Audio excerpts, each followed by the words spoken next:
Hello YouTubers, it's Letty from the layout. Hey, I got all the framing work done. The painting is done on all these light balances. As a cutout, I didn't go with LEDs. I went with fluorescent tubing. Not fluorescent tubing, rather, I'm sorry. They look like fluorescent tubing, but they're LED lights.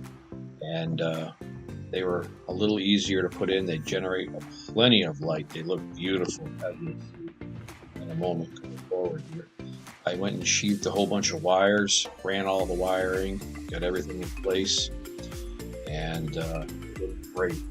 These are the T8 LED bulbs, 5,000 Kelvin lights. As you can see, it looks nice. All in place. I came up with this little jig right here for an idea of how I'm going to mount these lights. It came out great. I'm going to be mounting the lights into the frame for my bracketing. So as you can see here, you got one forward, one backwards. So I'm going to offset the cuts. Now I've already done one and it fits perfectly right in the 1-inch groove. So I'll end up hardwiring the wires. They're going to come in here, excuse me for the camera shake. The wires will come in from behind here over, and then they're going to feed this. The cap comes off and I can actually put my my plug adapter on there. And what's neat is I can actually rotate the bulbs a little bit too, so the bracket won't be in the way. And if worse came to worse, I could actually solder the connections on there and just put some shrink tape on there. Those won't go anywhere. But I'm going to run the wires on the inside front fascia side, so that when we're down here looking in, you really shouldn't see it, because I'm going to have to come on the inside and from behind here all the way down. And you can see how the lights are going to be offset. I really hope that this is going to be enough light in here. These are 5,000 Kelvin, supposed to be putting out daylight. I think I'm going to possibly change these upper lights, because these are 5,000 LEDs, but these give more of a bluish color than I'd like. I think I would prefer a little bit of amber in the color, but we'll see. Once we turn the lower lights on, we'll see what the upper lights do. Because once I get all the lower lights done, I'm still going to have to run a strip light from here all the way across. So I'm going to have to put 4 more lights there, and I'm going to have to run one big one, excuse the turn, all the way down to the end right in the center. Because I didn't want to build these all the way out, being 2 feet, actually on this side it'd be 30 inches, because from here to the inside is a bit wider on this side than opposed to this side. This side is 24 inches. I went out 16 inches on the light balances here, because I didn't want to be struggling reaching in. Just standing here at leisure, I can reach everywhere on these 2 setups. So even out here I can reach in and it's not bad. The only spot I do see a little bit of a problem will be in that far corner there, which really isn't that far. The trains should be close enough where I can get to it, because according to the blueprint, the track is going to be right here. And I don't have any industries over here. I was planning on putting in another portion of a Connecticut River backdrop in the back, have some little hill and trees and stuff, kind of fill up that area. And over here, this actually may get a curved piece in there. I am looking to put in a continuous backdrop. It's going to cost a small fortune, but I think we can get a nice rolling hill backdrop with some clouds, really make this pop. It'll look beautiful. And once I get everything working from the top down to here, then I can worry about dressing up the rest of this. And this is going to be my under loop, where I'm going to have some underground staging here for locomotives and 5 storage tracks. And like I was mentioning before, over here there will be a trap door, if you will, so I'll have the upper level trapdoor come up this way, and then the lower door will perhaps come up this way.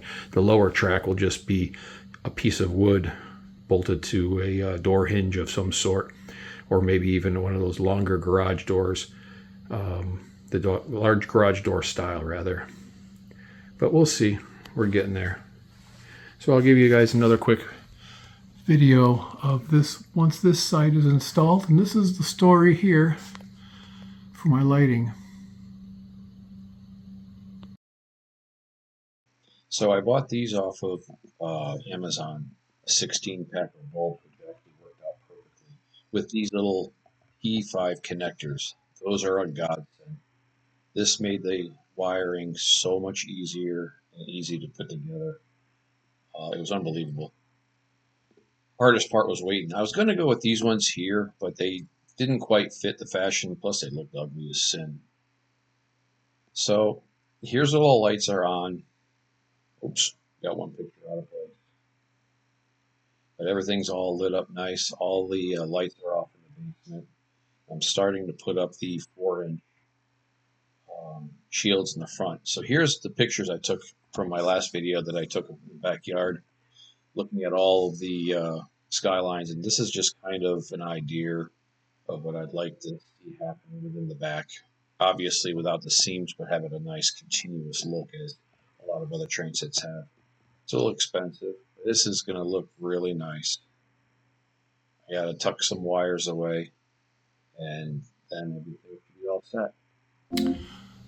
All right, so we got all of the lights there all laid in place, and they're all flush.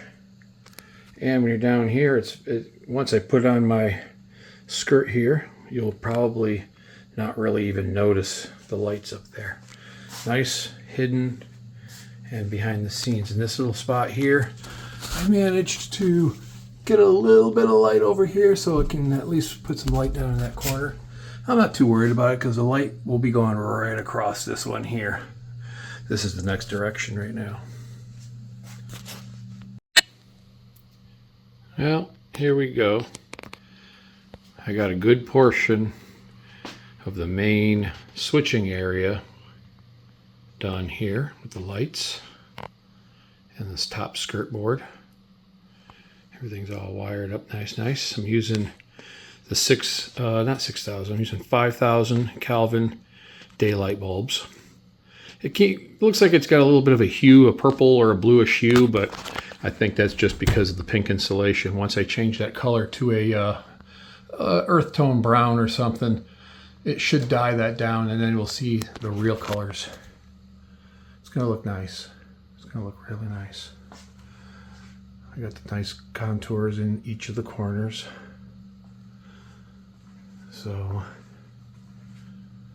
I'm about $1,200 into all the materials to make this.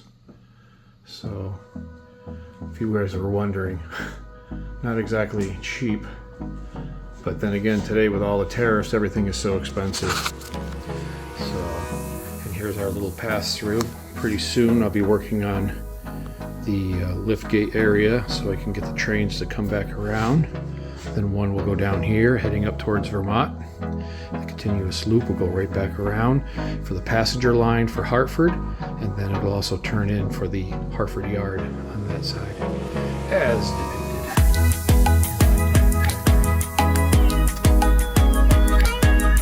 depicted. See that little flickering? I wonder if that's going to show up in the camera. Maybe that's the bulb. I hope that's going to show up. Well, we'll see.